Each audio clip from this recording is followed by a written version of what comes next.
അധ്യാപകൻ കെ.വി. സജയ്ക്കെതിരായ സംഘപരിവാർ വധഭീഷണിയിൽ പോലീസ് കേസെടുത്തു. സഞ്ജയ് നൽകിയ പരാതിയിൽ കോഴിക്കോട് പയ്യോളി പോലീസാണ് കേസെടുത്തത്. വടകര സ്വദേശി ഡോക്ടർ ജയകൃഷ്ണനെതിരെയാണ് പയ്യോളി പോലീസ് കേസെടുത്ത വിവരങ്ങൾ സിയാദ് നൽകും. എന്താണ് സിയാദ്, കൂടുതൽ വിശദാംശങ്ങൾ?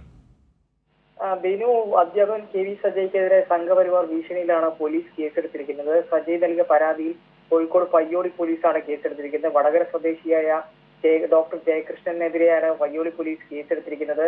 നമുക്കറിയാവുന്ന പോലെ ഞായറാഴ്ച വൈകിട്ട് വടകര മണിയൂരിലെ പുസ്തക പ്രകാശന ചടങ്ങിനിടെ ജവഹർലാൽ നെഹ്റു, ഇന്ത്യയുടെ പ്രധാനമന്ത്രിയായിരുന്ന ജവഹർലാൽ നെഹ്റു നല്ല പുസ്തക വായനക്കാരനായിരുന്നെന്നും എഴുത്തുകാരനായിരുന്നെന്നും നരേന്ദ്രമോദി എത്ര പുസ്തകം വായിച്ചിട്ടുണ്ട് അറിയില്ലെന്നും രാമായണം മുഴുവനായി മോദി വായിച്ചതായി അറിയില്ലെന്നും കെ.വി. സജയ് പരാമർശം നടത്തിയിരുന്നു. ഇതേ തുടർന്നാണ് ഡോക്ടർ ജയകൃഷ്ണൻ സജയെ പ്രസംഗം ഇറങ്ങുന്നതിനിടെ തടഞ്ഞുവെച്ച് ഇത്തരം പ്രസംഗങ്ങൾ നടത്തിയാൽ കത്തി കയറ്റുമെന്ന് ഭീഷണിപ്പെടുത്തിയത്.